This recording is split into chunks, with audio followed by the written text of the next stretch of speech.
ओम श्री कृष्ण कन्हैया लाल की जय, बाल कृष्ण लाल की जय।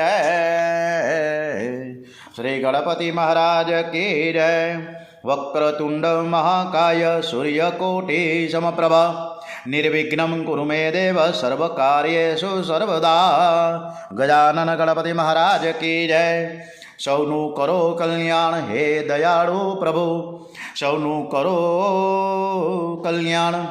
नर नारी पशु पक्षीनी साथे जीव जंतुનું તમામ જગતના વાસીઓ સૌ સુખ ભોગવે આનંદે આઠે જામ। દુનિયામાં દર્દ દુકાળ પડે નહીં, લડે નહીં કોઈ ગામ। સર્વ જગે સુખાકારી વધે, વળી વધે ધન ધાન્ય। કોઈનું બુરું ન ઈચ્છે, સૌનું ઈચ્છે સૌ સમાન। પોત પોતાના ધર્મ પ્રમાણે સર્વ ભજે ભગવાન, સૌનું કરો કલ્યાણ। સર્વે ભવંતુ સુખિનઃ, સર્વે સંતુ નિરામયા। દ્વારિકાધીશ की जय। श्री कृष्ण कन्हैया लाल की जय। श्री डोंगरेजी महाराज की जय। श्री सुखदेव जी महाराज की जय। ओम नमो भगवते वासुदेवाय। श्री राम जय जय राम, श्री राम जय जय राम। हरे कृष्ण कृष्ण कृष्ण हरे हरे, हरे राम राम राम हरे हरे। श्री भागवत भगवान जी महाराजना चरणों में वंदन साथे आजनी कृष्ण कथा આપણે સરસ મજાની ભગવાન શ્રી કૃષ્ણ પરમાત્માને સંભળાવીએ એવા ભાવ સાથે આજે કથા અત્યારે શરૂ કરીએ છીએ। આજે મોક્ષદા એકાદશી છે, 11મી ડિસેમ્બર બુધવાર, માગસર સુદ 11 છે। ખૂબ સરસ મજાની આજે એકાદશીના વ્રત આપણે બધા જ કરીએ, ભગવાનને સમર્પિત કરીએ કે આજનું પુણ્ય ફળ અમે ભગવાનને તેરા તુજકો અર્પણ એવા ભાવ સાથે દરેક આપણે પરીક્ષિત શ્રીઓ ખાસ કરીને દરેકને વિનંતી છે કે આજે મોક્ષદા એકાદશીના નિમિત્તે જેટલું થઈ શકે એટલું વ્રત ઉપવાસ કરીશું। ઓમ નમો ભગવતે વાસુદેવાય। શ્રી રામ જય જય રામ। નામદેવજી મહારાજની ખૂબ સરસ મજાની અદ્ભુત કથા તરફ આગળ વધીએ છીએ। નામદેવ મહારાજ ફક્ત 3 વર્ષના હતા અને ત્યારથી એ વિઠ્ઠલનાથની સેવા કરતા હતા। અત્યારે કોઈ પણ બાળકને અત્યારથી જ સારા સંસ્કાર આપવામાં આવે તો ખૂબ સરસ મજાના એ સંસ્કારવાન થાય, પરંતુ આપણે 1.5 વર્ષનું બાળક હોય ને સીધું જ મોબાઈલ પકડાવી દઈએ છીએ હાથમાં। ખબર જ નથી કે ધર્મ શું કહેવાય, રામાયણ કોને કહેવાય, મહાભારત શું છે, ભાગવત શું છે, ગીતાજી છે। અત્યારે 10-12 વર્ષના કે 15 વર્ષના છોકરાને પૂછવામાં આવે તો કંઈ ખબર નથી। પિતાજી સેવા કરે ને ત્યારે બાજુમાં નામદેવ બેસી જતા અને બધા જોતા આપણે ગાડી હલાવતા હોય ને બાજુમાં ડ્રાઇવિંગ સ્કૂલમાં જઈ ત્યારે આપણે બાજુમાં એનો ડ્રાઈવર બેઠો હોય, આપણે શીખવાડતો હોય આપણી ગિયર કઈ રીતે બદલે છે ને, કઈ રીતે સ્ટેરિંગ ફેરવે છે ને, કઈ રીતે લીવર દબાવે છે, એ બધું આપણે જોતા હોય છે, જેના ઉપરથી ઘણા લોકો એની મેળે શીખી જાય। એમ નામદેવ મહારાજ પણ પિતાજીની બાજુમાં બેસીને આ બધું જોયા કરતા કે મારા પિતાજી શું કરી રહ્યા છે, કેવી સોયા પૂજા કરે છે। હવે એક દિવસ એવું થયું કે નામદેવના પિતાજીને બહારગામ જવાનું થયું, એટલે તરત જ બાળકને બોલાવ્યો કે નામદેવ તું મારી પાસે થોડીક વાર બેસ, હું તને કાંઈક સમજાવું છું। હું 4-5 દિવસ માટે બહારગામ જાઉં છું। હવે ઠાકોરજીની સેવા આપણે દરરોજના ક્રમ પ્રમાણે કરવાની છે, એટલે સેવા પૂજામાં આપણે ક્યાંય તૂટ ન રહેવી જોઈએ। આપણે અખંડ પૂજા કરીએ છીએ, એક દિવસ ગેપ ના પડવો જોઈએ, એટલે તારે પૂજા કરવાની છે। અને પિતાજી કહે કે જો આ ઘરના માલિક વિઠ્ઠલનાથજી છે, એની સેવા કર્યા વિના આપણે જો ખાઈએ ને તો પાપ લાગે. આ ઘરમાં જે કાંઈ છે, જે કાંઈ આપણને મળ્યું છે, આ બધું જ પ્રભુ કૃપાથી છે. આ બધું જ વિઠ્ઠલનાથનું છે, આપણું એમાં કાંઈ છે જ નહીં. પિતાજી, નાનકડું બાળક છે, ઘણા પ્રશ્નો આવે ને કે પિતાજી પાપ એટલે શું? મને તો ખબર નથી પાપ કોને કહેવાય. પાપ લાગે તો ઠાકોરજી શું મારે? આપણે શું સજા કરે? તો કે હા, બિલકુલ. આપણે કોઈ પણ ખોટું કામ કરીએ, આડવડું કરીએ, કોઈને હેરાન કરીએ, પરેશાન કરીએ, નિંદા કરીએ, કૂથલી કરીએ, તો આ બધું જ પાપ છે ને આપણને લાગે, અને ઠાકોરજી આપણને સજા કરે. નામદેવ કે પિતાજી, મેં કોઈ દિવસ સેવા તો કરીને હું તમારે આમ બેસી જોયા કરું છું, પણ મને આ સેવા કેવી રીતે કરવી મને તો આવડતું નથી, તો ઠાકોરજી હું મને મારશે? એટલે એના બાપુજી કહે કે ના, તને કોઈ દિવસ ન મારે, તું તો નાનકડું બાળક છો. અને પ્રભુ તો એટલા ઉદાર છે, પ્રેમાળ છે, અને બાળક બહુ જ ગમે છે. એટલે અત્યારનો માણસ કોઈ પણ અપરાધ કરે ને છતાં પણ પ્રભુ એના અપરાધને માફ કરી દે છે. એ ભૂલી જાય છે કે મેં જે માનવ શરીર આપ્યું છે આ પ્રાણીને, તો કોઈક દિવસ તો મારી પૂજા અર્ચના જપ તપ તો કરશે ને. નામદેવ કહે કે આવતીકાલથી ઠાકોરજીની સેવા કરીશ, તમે જાઓ, પણ આ સેવા પૂજા કઈ રીતે કરવી મને તમે સમજાવી દો ને. પિતાજી કે જો, સવારે તારે વહેલું ઉઠી જવાનું, સ્નાન કરી લેવાનું ફટાફટ, સરસ મજાનું આપણે પવિત્ર થઈ જવાનું છે, અને ઠાકોરજીને પ્રાર્થના કરવાની છે, અને પ્રાર્થના કરીને ઠાકોરજીને ધીમેકથી ઉઠાડવાના છે. ઉત્તિષ્ઠ ગોવિંદ ઉત્તિષ્ઠ ગરુડધ્વજ ઉત્તિષ્ઠ કમલાકાંત ત્રૈલોક્યમ મંગલમ કુરુ. પછી તાળી પાડીને હરે કૃષ્ણ કૃષ્ણ કૃષ્ણ હરે હરે, હરે રામ રામ રામ હરે હરે. સરસ મજાનું કીર્તન કરવાનું છે.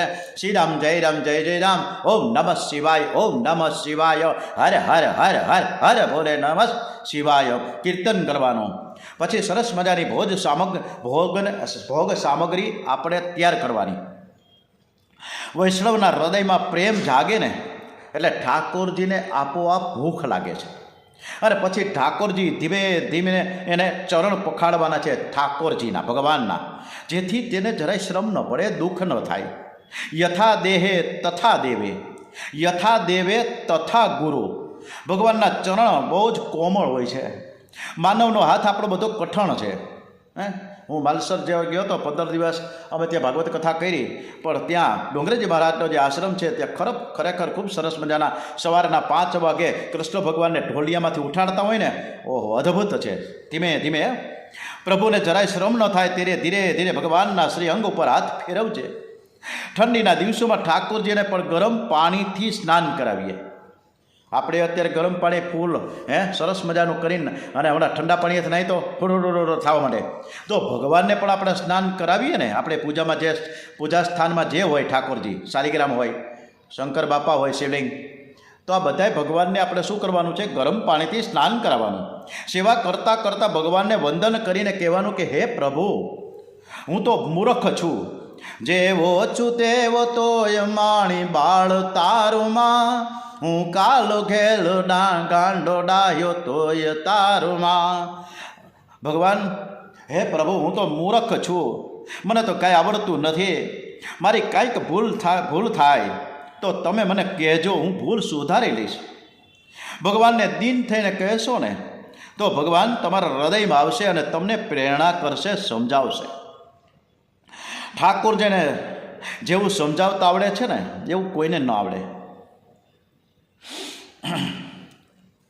ડોંગરેજી મહારાજે ખૂબ સરસ મજાની આપણને વાત કરી છે કે કોઈ માણસની ક્યારેય આશા ન રાખવી, અને આશા જ રાખવી હોય તો પ્રભુની આશા રાખવી. પ્રભુની આશા, પ્રભુ પ્રત્યેનો વિશ્વાસ ક્યારેય છોડવો નહીં.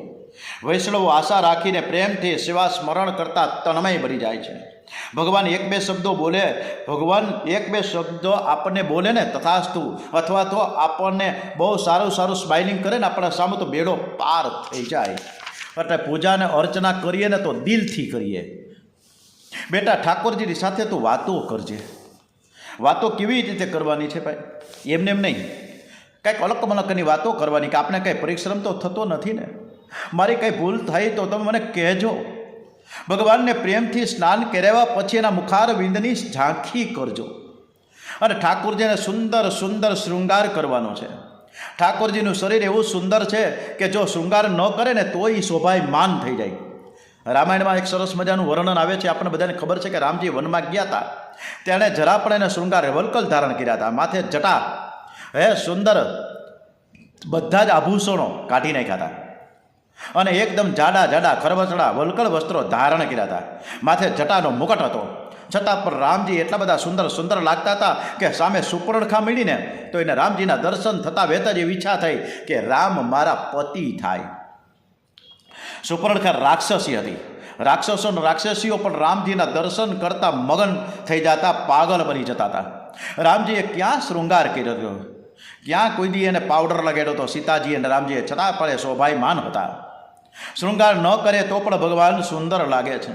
ભગવાનને શૃંગાર કરવાથી ભગવાનની શોભા વધતી નથી. ભગવાનના પ્રેમથી જે શૃંગાર કરે છે તેનું મન શુદ્ધ થઈ જાય છે. શૃંગાર કરતી વખતે પૂછવાનું કે તમને હું કયું પીતાંબર પહેરાવું, લાલ પહેરાવું, પીળું પહેરાવું, વાદળી કલરનું પહેરાવું, તમે કયું પહેરાવું, તમે કયો તો ખરા. ઠાકોરજી આપ્યું હોય તો વાપરમાં જરાય સંકોચ ન રાખતા. ઠાકોરજીના શૃંગારમાં અપૂર્વ આનંદનો અનુભવ થશે. ઠાકોરજીને ગોપી ચંદન બહુ પ્રિય છે. એનું તિલક કરવાનું, ચરણમાં તુલસીજી અર્પણ કરવાના. શૃંગાર કર્યા પછી ભોગ અર્પણ કરવાનો, ઠાકોરજીને દૂધ અર્પણ કરવાનું. ઠાકોરજી બહુ શરમાળ છે અને વારંવાર હાથ જોડીને અનેક વાર મનાવવા પડે છે કે તમે આ દૂધ પીઓ ને. તું અનેક વાર મનાવીશ ને પછી ઠાકોરજી દૂધનો સ્વીકાર કરશે અને પછી એમાંથી પ્રસાદ તારે લેવાનો છે, એ પહેલાં નહીં લેવાનો. આમ સેવા કરીને છેલ્લે ઠાકોરજીને સાષ્ટાંગ પ્રણામ કરવાના છે. કોટી કોટી નમસ્કાર હે પ્રભુ. નામદેવે પૂછ્યું કે ભગવાન દૂધ પીએ છે? ત્યારે પિતાજી હા, કેમ ના પીએ? આપણે પ્રેમથી જો અર્પણ કરીએ ને તો પ્રભુ જરૂરથી સ્વીકારે છે. બાળકના વાત છે ને મનમાં બરોબર ઠસી ગઈ કે ભગવાન દૂધ પીએ છે. બેટા, ઘરમાં રસોઈ તૈયાર થાય ને તે તરત જ ભગવાનને થાળ ધરવાનો અને તેને હાથ જોડીને પ્રાર્થના કરવાની, હું તમને શું અર્પણ કરું? તમારું જ હું તમને અર્પણ કરું છું. તેરા તુજકો અર્પણ ઇદમ નમઃ. તમે આરોગો, ભગવાન આરોગ્ય અને પછી ભગવાનને જળ અર્પણ કરવાનું. પછી ઠાકોરજીની આરતી ઉતારવાની. આરતી પણ એવી સરસ કેવી રીતે ઉતારવી બહુ ડોંગરીજી મહારાજ આપણને સમજાવી રહ્યા છે કે આરતી પણ વિધિપૂર્વક કરી. આપણે તો ઓમ મંગલમ ભગવાન વિષ્ણુ મંગલમ ગરુડધ્વજ મંગલમ પુંડરીકાક્ષો મંગલાય તો ન હરિ સર્વમંગલ માંગલ્યે શિવે સર્વાદ સાધકે શરણ્યે ત્રંબકે ગૌરી નારાયણી નમોસ્તુતે. તમેવ માતા ચ પિતા તમેવ બંધુ ચ સખા તમેવ વિદ્યાદ્રઢમ તમેવ સર્વ મમ દેવ દેવ. એમ કરીને 1 મિનિટમાં આરતી પૂરી. આપણે આ રીતના કરીએ. પરંતુ પ્રભુ દર્શન માટે હૃદય આર્ત બને અને પછી આરતી કરવાની છે. આરતી 3 વખત ચરણ ઉપરથી કરવાની, 3 વખત સાથળ ઉપરથી કરવાની, 3 વખત છે વક્ષસ્થળ ઉપરથી કરવાની, 3 વખત મુખાર વિંદ ઉપરથી અને 7 વાર સર્વાંગ ઉપરથી આરતી ઉતારીએ. આરતી ધીરે ધીરે ઉતારો, ફટાફટ નહીં.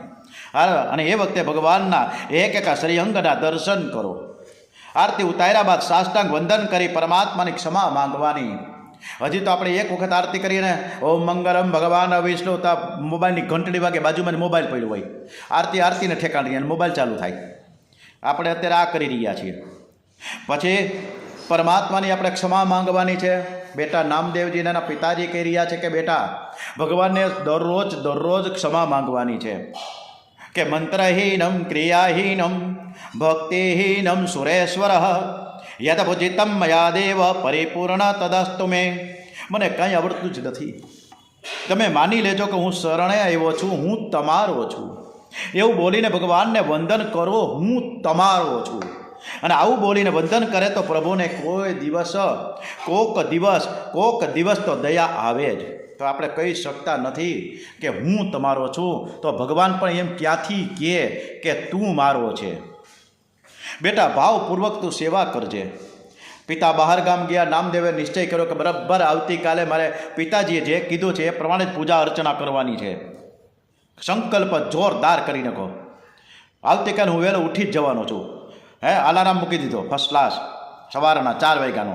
નામદેવ એકદમ નિર્દોષ છે, ભોળા છે.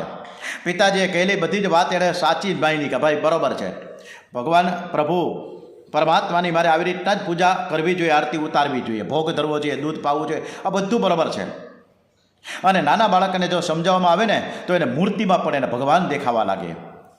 પણ તે મોટા થતાં એને સમજાવવા જશો ને તો તે સામે દલીલો કરશે. આથી નાનપણથી જ બાળકોમાં પરમાત્માના ભક્તિના સંસ્કારો દ્રઢ કરજો. ભગત થવાતું નથી, પણ જન્મથી જે હોય છે તે ભગત જન્મે છે. નામદેવ પણ નાનપણથી જ ભક્ત છે. પ્રહલાદજી અને ધ્રુવજી પણ નાનપણથી જ ભક્ત છે. મીરાબાઈ પણ નાનપણથી જ ભક્ત છે.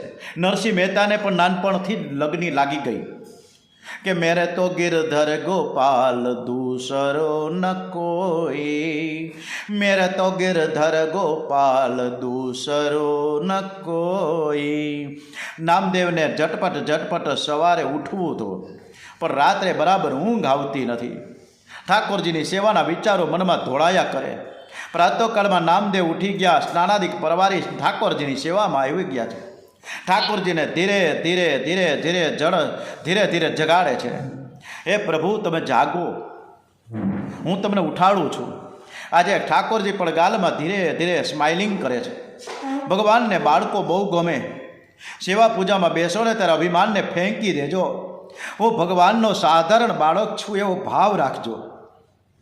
બાળક જેવું જેનું હૃદય છે તેની સેવા ભગવાન જલ્દીથી સ્વીકારે છે. આજે ઠાકોરજી બહુ રાજી થઈ ગયા છે. મારો દીકરો મારી સેવામાં આવ્યો, એનો કેવો સરસ મજાનો પ્રેમ છે. પછી તો નામદેવ ધીરે ધીરે ઠાકોરજીના ચરણ પખાડે છે. ચરણ પર હાથ ફેરવતા એની આંખો ભીની થઈ ગઈ. મારા ભગવાનના ચરણ કેવા કોમળ છે. પરમાત્માને સ્પર્શ કરે છે ત્યાં શરીર ઉપર રોમાંચ આવ્યો, રૂવાડીઓ ખણી થઈ ગઈ. નામદેવ સેવા કરતાં ઠાકોરજીને પૂછા છે કે આપને કંઈ તકલીફ તો નથી પડતી ને? મને કંઈ આવડતું નથી, હું મૂર્ખ છું, પણ હું શરણે આવ્યો છું, હું તમારો દાસ છું. ઠાકોરજી નામદેવની વાતો સાંભળીને રાજી થઈ ગયા છે. ઠાકોરજીને સ્નાન કરાવે છે, પીળું પિતાંબર પહેરાવ્યું. ઠાકોરજીને સુંદર શૃંગાર કરાવે છે. વિઠ્ઠલનાથ પ્રસન્ન દેખાય છે. તુલસી અને ગુંજામાળા અર્પણ કરી રહ્યા છે. બાદ ઠાકોરજીને ગોપીચંદનનો તિલક કરી રહ્યા છે. ઓમ ગંધ દ્વારા દુરદશ્યામ નિત્યપુષ્ટામ કરીશ્રીમ ઈશ્વરીમ સર્વભૂતાનામ તામયોપહે શ્રિયમ ઓમ ચંદનસ્ય મહત્પુણ્યમ પવિત્રમ પાપનાશનમ આપદા હરતે નિત્યમ લક્ષ્મી તિષ્ઠતિ સર્વદા ઓમ ચંદનમ સમર્પયામિ. શૃંગાર બહુ સારો છે, સુંદર છે, પણ આજે પરમાત્મા સાદો શૃંગાર હોવા છતાં પણ પ્રસન્ન થઈ ગયા છે. નામદેવને યાદ આવ્યું કે પિતાજીએ મને એમ કીધું હતું કે શૃંગાર થયા બાદ ભગવાનને શ્રમ પડતો હોય, ભૂખ લાગતી હોય તો નામદેવને દૂધ મારે અર્પણ કરી દેવું જોઈએ. પછી હાથ જોડીને કહ્યું, દૂધનું અર્પણ કરી વાટકો સરસ મજાનું મોટું છાલિયું ભરીને મૂક્યું કે તમે મારા માલિક છો. આ ઘરમાં જે કાંઈ છે બધું જ તમારું છે. આ બધું આપની તો કૃપાથી મળ્યું છે. હું આપને શરણે આવ્યો છું. હું આ દૂધ પ્રેમથી તમને આરોગવા માટે લેવો છું. હું આંખો બંધ કરીને કીર્તન કરું અને ત્યાં સુધીમાં તમારે દૂધ પી જવાનું છે એમ કરશો ને? ભગવાનને વિનંતી કરે છે. અને નામદેવ આંખો બંધ કરીને, આપણે પણ બધા જ આંખો બંધ કરી દઈશું. એકદમ ભાવથી, એકદમ શ્રદ્ધાથી, એકદમ વિશ્વાસથી આપણે પણ એક સૂક્ષ્મ ભાવનાથી આપણે પણ દૂધ ધરી રહ્યા છીએ દ્વારિકાધીશને અને કીર્તન કરી રહ્યા છીએ. હરે કૃષ્ણ કૃષ્ણ કૃષ્ણ હરે હરે, હરે રામ રામ રામ હરે હરે, હરે કૃષ્ણ કૃષ્ણ કૃષ્ણ હરે હરે, હરે રામ રામ રામ હરે હરે. કીર્તન જો ખૂબ સરસ રીતે ભાવથી નામદેવ કરી રહ્યા છે. ભગવાન કીર્તન સાંભળે છે. આ નાનો બાળક કેવું સરસ મજાનું ભજન કીર્તન કરે છે અને મને પાછો એમ કહે છે કે તમે દૂધ પીઓ. જ્યારે મારો નામદેવ આજે વહેલો વહેલો ઉઠી ગયો છે, એને પણ ભૂખ તો લાગી જ હોય ને. આ દૂધ તે પી જાય, મારે નથી પીવું એમ કરીને દૂધ પીતા નથી પ્રભુ. 5 મિનિટ પછી નામદેવે આંખો ઉઘાડી તો દૂધ તો એમને એમ કટોરામાં પડ્યું છે. નામદેવ હાથ જોડીને કહે કે આ દૂધ કેમ પીતા નથી? મને પિતાજી તો એમ કહેતા હતા કે આપને હું બહુ મનાવવા પડે છે, ત્યાર પછી આપ દૂધ પીઓ છો. હવે આપ દૂધ પીઓ. પિતાજી ઘરમાં નથી એટલે શું આપ દૂધ નહીં પીઓ? એ તો થોડા દિવસ પછી આવવાના છે, ત્યાં સુધી હું તમે ભૂખ્યા રહેશો? મારી સેવામાં ભૂલ થઈ હોય તો મને માફ કરજો. મારા પિતાજી તો મને એમ કહેતા હતા કે ઠાકોરજી બધું જ ભૂલી જાય છે. હું પાપી અને અપરાધી છું. મેં આજ સુધી આપની સેવા તો કંઈ કરી નથી, પણ આપ તો અતિ ઉદાર છો ને બાળક પ્રત્યે તો પ્રેમાળ છો. નાથ આપ કૃપા કરો ને આ બધું જ દૂધ આપ પી જાઓ. આપને ભૂખ લાગી હશે. શું દૂધમાં કાંઈ ખાંડ ઓછી, સાકર ઓછી છે એવું લાગે છે તમને?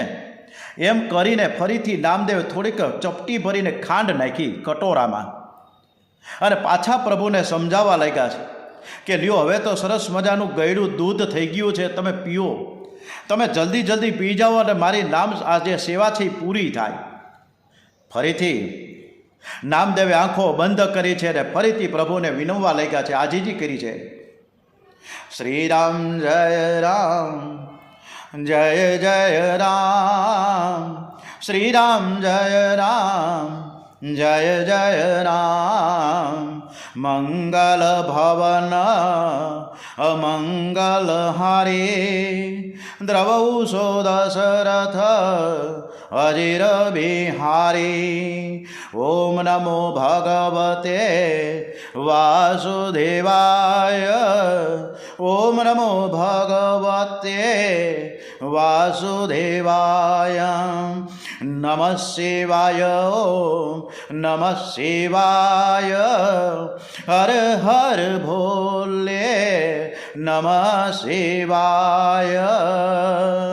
ઓમ ભૂર્ભુવસ્વ તત્સવિતુર્વરેણ્યં ભર્ગો દેવસ્ય ધીમહિ ધિયો યો નઃ પ્રચોદયાत्. ઓમ શ્રી રામ જય રામ, જય જય રામ. શ્રી રામ જય રામ, જય જય રામ. ભજન ધૂન અને કીર્તન ફરીથી કરવા લાગ્યો. એને એમ કે હું આંખ બંધ કરી લઈશ એટલે ભગવાન દૂધ પી લેશે. ભગવાનનો એનો પ્રેમ જોઈને ખૂબ જ રાજી થયા છે. 5 મિનિટ પછી ફરીથી નામદેવે આંખ ઉગાડી, પણ કટોરામાં દૂધ તો એમનેમ હતું. બાળક ભગવાનને મનાવે છે કે આજે તમને થયું છે શું? તમે કેમ દૂધ નથી પીતા? મેં આજ સુધી તમારી સેવા કરી નથી એટલે હું તમે નારાજ છો મારાથી? આજે આપણાથી કેટલા બધા નારાજ છે. આ સમાજમાં આપણા જ પોતાના આપણાથી નારાજ છે. કોને કોને કેવી રીતે એ નારાજગી વ્યક્ત કરીને માફી માંગવી, કેટલી માગવી? આ સમાજ ગમે ત્યારે ગમે તે સમયે નારાજ થઈ જાય છે. આપણા જ આપણાથી નારાજ થઈ જાય છે, પણ ભગવાન ક્યારેય આપણાથી નારાજ થતા જ નથી. તો એની પૂજા અર્ચના અને એનું ભજન કીર્તન કરતા રહીએ, બીજા કોઈને મનાવવાની જરૂર જ નથી. તમે નારાજ થશો તો મારું શું થશે? તમે દૂધ નહીં પીઓ તો હું પણ દૂધ પીવાનું છોડી દઈશ. તમે ભૂખ્યા રહેશો તો પિતાજી ઘેર આવ્યા પછી મને મારશે. ગમે તેવો પણ હું તમારો છું. જેવો છું તેવો તોય મારી બાળ તારુમાં. હું કાલો ઘેલો ગાંડો ડાયો તોય તારુમાં. હું જ્યાં છું ત્યાં છું જેમ તેમ તોય તારુમાં. મંજિલ મહેશની તું જ તારો સહારુમાં. ઓમ શ્રી માં જય માં જય માં જય માં જય જય અંબે માં. ઓમ શ્રી માં જય માં જય માં જય માં જય જય અંબે માં. અખિલેશ્વરી તું આદ્ય શક્તિ એક અંબે માં. વિશ્વેશ્વરી ભુવનેશ્વરી જગદંબિકે તુમાં. તું લક્ષ્મી ઉમા રાધા રૂપ સીતા રૂપમાં. ઓમ શ્રી માં જય માં જય માં જય માં. જય જય અંબે માં. ગમે તેવો પણ હું તમારો છું. મને કોઈ મારે એ તમારાથી જોવાશે? મારા પિતાજી આવીને મને સોટીએ મારશે તો તમારાથી જોવાશે?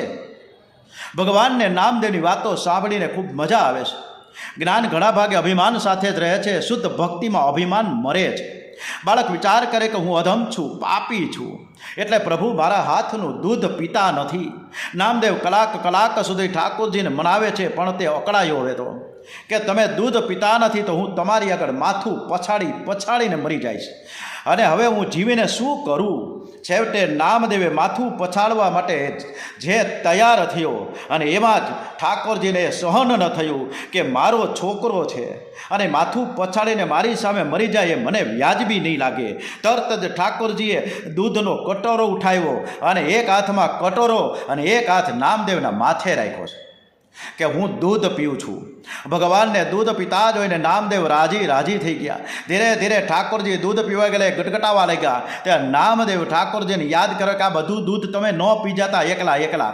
મારા હાટું તો થોડુંક રાખો, હું ભૂખ્યો છું, તમે ભૂખ્યા છો, પણ તમે થોડુંક પીઓ અને થોડુંક મારા હાટું રાખો. પિતાજી તો મને રોજ પ્રસાદ આપતા હતા, તો તમે મને હું પ્રસાદ નહીં આપો? ઠાકોરજી હસીને નામદેવને પોતાના ખોળામાં લઈ લે છે અને પોતાના હાથે નામદેવને સરસ મજાનું એ કટોરામાં રહેલું દૂધ પીવડાવે છે. આમ નામદેવે વિઠ્ઠલનાથજીને દૂધ પીવડાવ્યું અને વિઠ્ઠલનાથજીએ પણ નામદેવને હામું દૂધ પીવડાવ્યું. આ ભક્તિ, સેવા અને પ્રેમ, આ ભક્તિથી સેવા અને પ્રેમ વગર ક્યારેય સફળ થતી નથી. પ્રેમમાં એવી શક્તિ છે કે મૂર્તિ પર જળમાંથી ચેતન બની જાય. ઠાકોરજી સાથે ખૂબ પ્રેમ કરો. રામકૃષ્ણ પરમહંસ સીધા કાલિકા માતા સાથે, મહાકાલી સાથે વાતચીત કરતા હતા.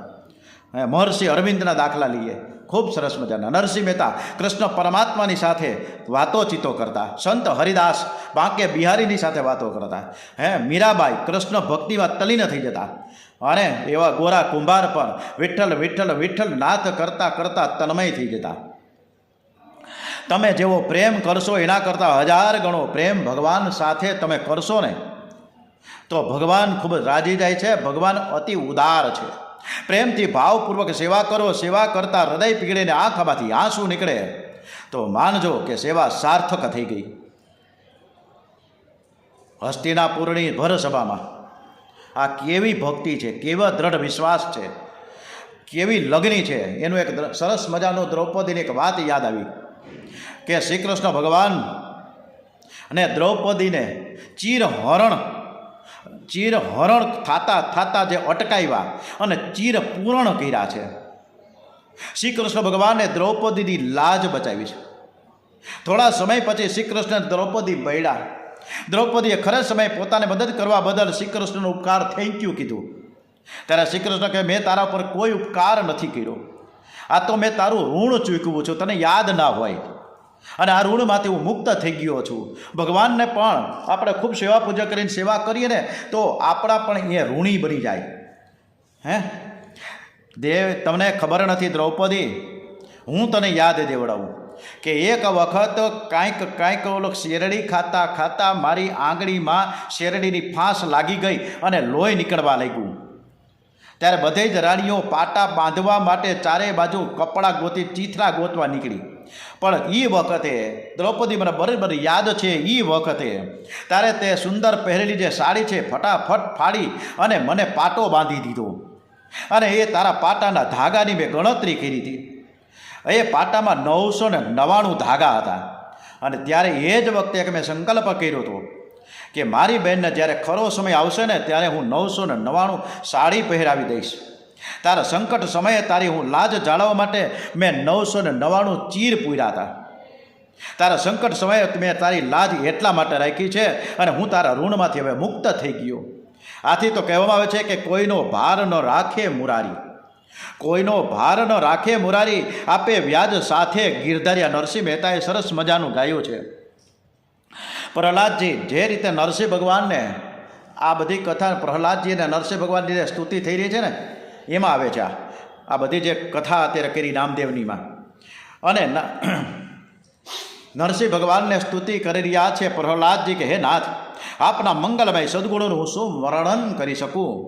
બધા જ બ્રહ્માદિ દેવો પણ તમારી લીલા જાણી શકતા નથી. આપનો ક્રોધ શાંત થાય આપે મારા પિતાનો વધ કર્યો તે સારું કર્યું છે. તે જગત અને નડતર રૂપ હતા. આ આપનું ભયંકર સ્વરૂપ જોઈને દેવો પણ ડરી રહ્યા છે. પરંતુ તે જરા પણ મને બીક લાગતી નથી. તમારા સ્વરૂપથી હું બીતો નથી, પણ આ સંસારની મને બીક લાગે છે. આપ જ સૌનું શરણ છો, આપ જ પ્રિય સરહદ અને પરમ આરાધ્ય છો. આપની લીલાનું ગાન કરતાં કરતાં હું સરળતાથી આ સંસારની મુશ્કેલીઓ અને કઠિનાઈઓને હું પાર કરી જઈશ. હે ઈશ્વર, હે પ્રભુ, હે પરમાત્મા, સંસારી લોકો જે માટે ઉત્સુક છે તે સ્વર્ગમાં મળનાર સર્વ લોકપાલોને આયુષ્ય, ઐશ્વર્ય અને લક્ષ્મી મેં જોઈ લીધા છે. મારા પિતામાં ક્યાં કઈ વસ્તુની ત્રુટિ હતી? આંખના પલકારમાં બધું જ હાજર થતું હતું. સંપત્તિનો કોઈ પાર ન હતો. આવા મારા પિતાનો પણ નાશ થઈ ગયો. તે ભોગોના પરિણામ મેં જાણી લીધા છે. તેથી ભોગો, લાંબુ આયુષ્ય, લક્ષ્મી કે બ્રહ્માના વૈભવથી માંડીને કોઈ પણ ઇન્દ્રિય ભોગ્ય વૈભવને હું જરાય ઈચ્છતો નથી. તેથી તો હું કહું છું કે આયુઃ શ્રેયમ વિભવ મૈન્દ્રિય વીર જપાતના ઈચ્છમી મેં તે. હે ઈશ્વર, આ સંસાર એક અંધારો કૂવો છે, જેમાં કાળ સર્પ હંમેશા કરોડો માટે તૈયાર જ રહે છે. વિષય ભોગી મનુષ્ય કૂવામાં પડેલા છે. હે વૈકુંઠનાથ, આપ બધું જાણો છો, પણ મારું મન આપની લીલા અને કથાઓથી પ્રસન્ન થતું નથી. મારું મન પાપ વાસનાઓથી દૂષિત થઈ ગયું છે. તે અતિ દુષ્ટ છે. તે તો મોટા ભાગે કામનાઓ માટે આતુર રહે છે. તે હર્ષ, શોક, ભય, અભય, લોક, પરલોક, પુત્ર, પત્ની વગેરેની ચિંતાઓથી વ્યાકુળ છે. મન જ્યાં ભટકતું રહે છે તેને વશમાં રાખવું ઘણું કઠિન છે, કેમ કે તે જાતની ઈચ્છાઓથી દૂષિત છે. આથી આપની લીલા કથાઓમાં આપના તત્વોનો વિચાર કરી શકતા નથી. જેથી કરીને મારા મનને વશ કરવાની શક્તિ તમે મને આપો. આપ મારું રક્ષણ કરો. નરસિંહ ભગવાન પ્રહલાદજીને સાંત્વના આપે છે. બેટા, બગડેલું મન ભગવાનના નામ જપથી સુધરશે. પ્રહલાદ, તારું મન શુદ્ધ છે એટલે જ તને મારા દર્શન થયા છે. ખાવાથી તૃપ્તિ થતી નથી, ભોગથી તૃપ્તિ થતી નથી, જીભ ક્યારે સખણી રહેતી નથી, આંખ ત્રાસ આપે છે, મન શ્રવણ કરવા દેતું નથી, સ્પર્શ સુખ મને પજવે છે. સાચું સુખ ક્યાં છે? સાચો આનંદ ક્યાં છે? એની મને ખબર નથી. આ ઇન્દ્રિયોને અનેક સ્ત્રીઓના પતિ જેવી મારી દુર્દશા કરી છે. એક આમ ખેંચે છે તો બીજી આમ ખેંચે છે. હું જાણું છું કે મારા શરીરમાં બધા જ અંગો હાડ માંસના બનેલા છે, પણ આ ડહા પણ ટકતું નથી, અને તેથી મારી આ દુર્દશા થઈ છે. તે આપ જુઓ. એ અચ્યુત, જીભ અને સ્વાદિષ્ટ રસોઈની તરફ, જનેન્દ્રિય વિષય ભોગ માટે સુંદર સ્ત્રીની તરફ, ચામડી કોમળ સ્પર્શ સુખની તરફ, પેટ છે ભોજનની તરફ, કાન મધુર સંગીતની તરફ, નાક છે ભીની ભીની સુગંધ તરફ, અને નેત્ર સૌંદર્યની તરફ મને ખેંચતા રહે છે. આ સિવાયની કર્મેન્દ્રિયો પણ પોતાના વિષય તરફ મને ખેંચ્યા કરે છે. મારી દશા તો એવી થઈ ગઈ કે એક પુરુષને અનેક પત્નીઓ પોતપોતાના શયન ગૃહમાં લઈ જવા માટે ચારે તરફથી ઘસડતી હોય એવી લાગે છે. એક ડોંગરેજી મહારાજે જે શબ્દ વાપર્યા છે આપણને સમજાવવા માટે અદ્ભુત છે. નરસિંહ ભગવાન પ્રહલાદજીને કહે છે કે મેં આ બધા જ પદાર્થો મનુષ્યને સુખી કરવા માટે બનાવ્યા છે, પરંતુ તે અતિ આસક્તિપૂર્વક મર્યાદા મૂકીને પદાર્થો ભોગવે અને દુઃખી થાય, એમાં મારો શું ગુનો છે? મનુષ્ય મર્યાદામાં રહીને પદાર્થો વિષયો ભોગવે તો તે સુખી થાય. વિષયોને ભોગવતા મનુષ્ય સંસારનો બનાવનાર ઈશ્વર છે એ ન ભૂલે. સંસારને છોડીને તમે ક્યાં જશો? હું રહેવાનો અને સંસાર પણ રહેવાનો. સંસારને ભોગ દ્રષ્ટિથી નહીં, ભગવત દ્રષ્ટિથી તમે જુઓ તો તમે સુખી થશો. તું તારી જાતને સુધાર. જગતને સુધારવા તું ક્યાં સુધી જઈશ? ઈશ્વરની યોજના પ્રમાણે તમે જો ચાલો નહીં ને તો વાંક કોનો? ઈશ્વરનો કે તમારો? વાહન ચલાવનારા નિયમો પ્રમાણે ચાલે નહીં તો અકસ્માત થાય, તો વાંક કોનો? ઓમ શ્રી કૃષ્ણ કનૈયાલાલ કી જય. ઓમ શ્રી દ્વારિકાધીશ કી જય. ઓમ નમો ભગવતે વાસુદેવાય. ઓમ શ્રી ભાગવત ભગવાનજી મહારાજ કી જય. આવતીકાલે સવારે ફરીથી આપણે આ કથા તરફ આગળ વધીશું. જેમને આ કથા સાંભળવાની છે એ અનુકૂળતાએ આ યુટ્યુબમાં લિંક દ્વારા કથા સાંભળશે. આ કથા સાંભળતા કોઈને મજા આવી ગઈ હોય તો બિલકુલ આ મહેશ જોશીને તમારે લાઈક કરવાનું નથી, સબસ્ક્રાઈબ કરવાનું નથી, બિલકુલ નહીં, બિલકુલ નહીં. ભગવાનને કરો. તમારે જે કાંઈ કરવું હોય લાઈક કરો, ભગવાનને કરો, ઈશ્વરને કરો, પરમાત્માને કરો. સબસ્ક્રાઈબ કરો, ભગવાનને કરો. બસ એમાં જ બધું આવી જાય છે. કૃષ્ણ કનૈયા લાલ કી જય, દ્વારિકાધીશ કી જય. ઓમ નમો ભગવતે વાસુદેવાય.